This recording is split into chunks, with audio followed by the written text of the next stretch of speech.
It is a groundbreaking step in the big business that is German professional football. For the first time ever, Germany's first and second league clubs have agreed to a plan to secure private equity investment in return for a share of TV rights over the next 2 decades. The German Football Association aims to improve the international marketing of the top 2 leagues, including the creation of a streaming platform. But clubs are less united on whether an investor should be brought in, and fans have been protesting against the plans. Let's dive deeper into this topic with DW Sports correspondent Matt Ford. Matt, tell us, what exactly has been voted on here? Yeah, what's been voted on is actually a repeat of a vote which was first held in May, and what has now gone through is actually a watered-down version. So, what's been agreed in principle is the DFL, so the German Football League, its executive board has now been given a mandate to enter into negotiations with investors from the private equity sector, from which they hope to attract approximately €1 billion of immediate capital investment into the Bundesliga and second Bundesliga, and in return for this investment, they will be promising to share 8% of future revenues from the sale of international TV rights to the to-be-determined private equity investor. The hope, of course, is that with this invested money, the value of those international TV rights will increase. There seems to be a lot of room for improvement in that regard, allowing clubs to, first of all, boost the value of those rights, and also to afford the 8% payments over the next 20 years. Critics say this is a gamble on future revenues. The league themselves insist on the necessity of boosting the internationalization and digitalization of the Bundesliga. And Matt, as there are opposing views, obviously, regarding this agreement, tell us, why did the majority of the clubs vote in favor of letting in an investor? Well, as I said, it was only about 4 or 5 months ago, back in May, that a similar deal was rejected. The original deal was actually for almost twice as much investment, approximately €2 billion, and that money was actually meant to be distributed among a much wider range of causes. That was rejected at the time. The 36 Bundesliga and Bundesliga 2 clubs which make up the DFL failed to reach required the 2/3 majority to pass that vote. So since then, with the DFL now under new leadership, there was a new double executive leadership at the top of the DFL. They have returned to this point with a watered down version. So rather than the €2 billion, it's going to be €1 billion. And there's also been an increased focus on transparency. One of the main reasons that the deal was rejected last time, back in May, was that a lot of the clubs, particularly the smaller clubs in Germany's top 2 divisions, felt there was lack of transparency. They thought that the plan was being slightly rushed through. They had too many open questions, many of which surrounded exactly how that money was going to be distributed among clubs. There was an original plan to distribute a certain part of that money directly to clubs based on a formula which would have given more money to the already bigger clubs. The fear then being that it would simply make the gap between the rich and the poor even bigger. So this new attempt has been processed, at least according to the DFL and the clubs, a lot more transparently. A lot of questions have been ironed out to the point where the 2/3 majority of 24 votes has this time been reached. Now, Matt, you outlined this for us. In return for their money, the investor will get 8% of international TV rights revenues for 20 years when it comes to Germany's top 2 professional football leagues. Put these figures into perspective for us as much as you can. Well, one of the key arguments for the DFL is that the value of the Bundesliga's international TV rights could be a lot greater. And in this regard, they do have a point. I think the current international TV rights deal for example, the Premier League in England is over €6 billion over a 3-year period. And in fact, a new deal, it was actually slightly higher, has actually just been agreed upon in the last week or so. In comparison to that, the value of the Bundesliga's international TV rights is only €683 million, and that's over 4 years. That works out at just over €170 million per year, divided among 36 clubs. That works out at just between €4 and €5 million per club per year. So it's actually a very small sum when you consider the ballpark in which professional football clubs move these days. So yeah, the argument that there is room to improve the value of or increase the value of these international TV rights is understandable. The criticism from supporters, from skeptical clubs alike, is why entering into a potentially risky partnership with investors from the private equity sector in particular is necessary to increase the value of those TV rights, especially when the deal involves what they would call a gamble on the increased value of future revenues. Is there the chance that this deal with an investor who is still to be named will have fundamental impact on the way match days are looking, for example? This was, again, another of the major concerns which led to this original deal being voted down back in May. Since then, extra guarantees have been provided by the DFL. There's been a lot of talk about so-called red lines. The DFL apparently factored into their potential agreements, or potential negotiating agreements with potential investors, red lines which cannot be crossed.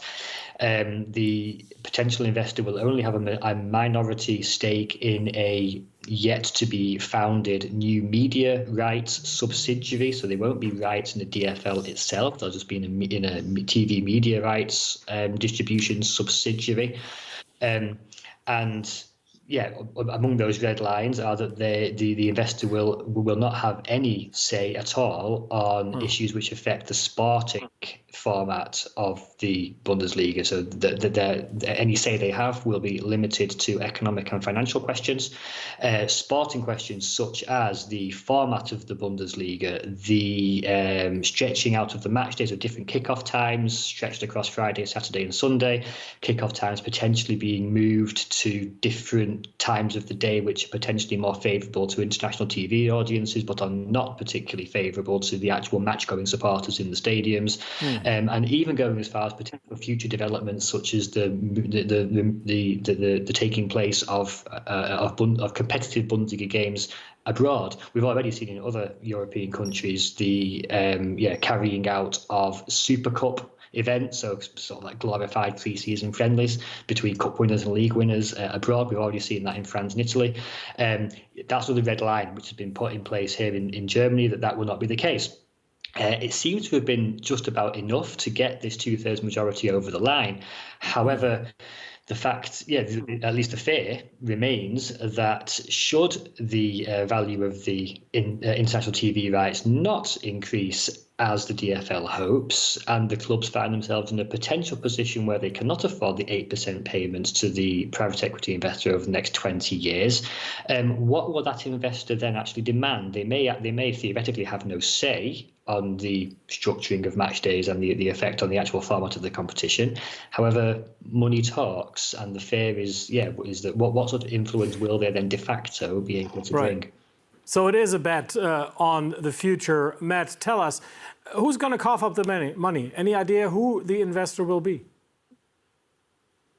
Just like back in May, there are 4 private equity companies who have expressed interest in getting involved with this deal. Those are Advent, Blackstone, CVC, and EQT. CVC in particular does have a history already of investing in European football. They actually reached a similar deal a few years ago with the Spanish top flight La Liga, which again, critics of this deal here in Germany would point out has actually not gone down particularly well in La Liga. It's caused internal political splits, particularly because the top sides in Spain, Atletico Madrid, Barcelona, and Real Madrid, didn't actually get involved with that original deal. They preferred to actually sign off on their own private deals separately, which has bought them even more money.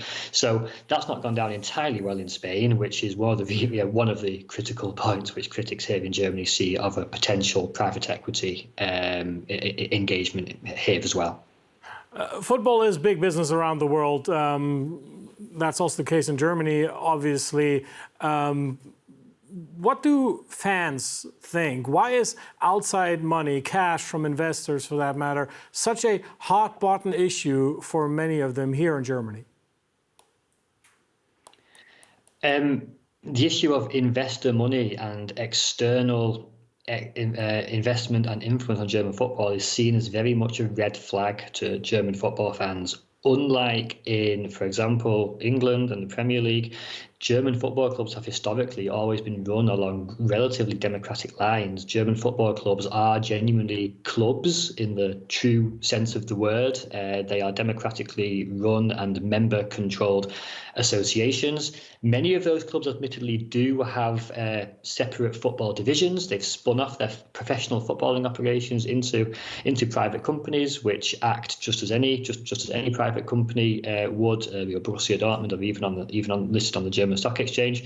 However, the so-called 50+1 ownership rule in German football stipulates that the parent clubs and their members, some of which go into the 300,000 members, retain the legal majority voting rights in those separate companies. So this idea of member control, member influence, football for the fans, for the members is a really, really key tenet of German football. It's one of German football's key unique selling points. It's what makes it stand apart.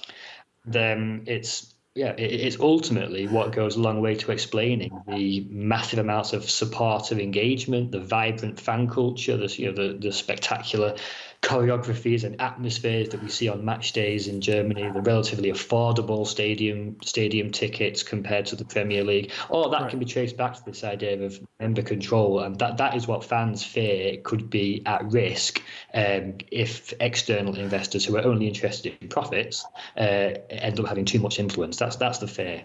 But Matt, is that likely to change that way in light of the the majority decision to sell off some of the international TV rights of the Bundesliga? Is it still the fact that not allowing investors to have a majority stake at individual clubs, which you pointed out, is that likely to stay that way? I mean, fans see that whenever investors come in, they bring a lot of money. That again attracts, good players. The quality of the matches may increase. So how likely is it that this situation will stay the same as it is right now? You're right. Fans do see that in leagues such as Ligue 1, the example of Paris Saint-Germain being owned by Qatar, or the likes, or if you look to England and the Premier League, and the likes of Manchester City being owned by Abu Dhabi, Newcastle United now owned by Newcastle United, by Saudi Arabia. Fans do see that brings almost unlimited cash and the potential to sign top players and win top trophies. However, fans also see that those developments lead to ticket prices going through the roof. They lead to a general gentrification of the matchday experience. They lead to kick-off times, which make it difficult for match-going fans to actually attend games. They also lead to potentially even more serious issues, such as key cultural assets, such as Manchester City or Newcastle United, being owned by foreign nation states, and nation states at that don't necessarily have the best human rights record, or who would like to use these football clubs for ulterior geopolitical motives. Right. Perhaps the most stark danger of that was seen when the English football club Chelsea was forced to be sold by the Russian oligarch Roman Abramovich in the wake of Russia's invasion of Ukraine, given Abramovich's close links to the Kremlin. So these are all the dangers which German fans also see when it comes to outside investment and handing away too much influence over the football competition to external entities. Now, like I said, there are red lines which have been written in to this current deal. The DFL absolutely insists that this is not all this is not going to come to pass. And they insist that the DFL itself is also in favour of retaining this member-led 50+1 ownership model. They insist there's no danger to that. They actually insist, on the contrary, that by having such a deal at league level and bringing in investment and handing away shares of revenue at league level, indeed not even a league, in the subsidiary media company which would be created by the league. By doing it at that level, it actually protects the status of the 50+1 rule at club level. That would be their argument. However, like I said before, in reality, the fear is that in years to come, should the value of the TV rights not increase in the way that the DFL hopes, the money to afford the 8% payments back to the private equity investor will have to come from somewhere. And if you already have that investor sat inside the tent providing significant amounts of money to the league, they de facto take on influence. If I can give just two examples on a club level where this has arguably already happened purely on a club level, those would be the now Division 2 teams, Schalke and Hamburg, who, like most German clubs, do also adhere, technically speaking, to the 50+1 rule. However, in both of their cases, they've, due to various issues surrounding mismanagement, found themselves so reliant on external investors down the years. In the case of Schalke, Clemens Tönnies of the Tönnies meat processing giant in Germany, and in Hamburg, the investor Michael Kühne.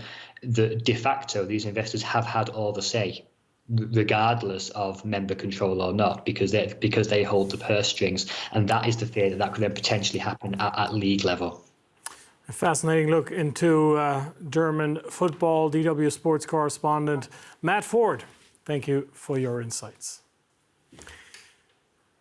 And that's all from this DW Business look at how German professional football is trying to market itself better on the international stage. And there's plenty more from us here on the DW News YouTube channel. I'm Chris Kober. See you soon.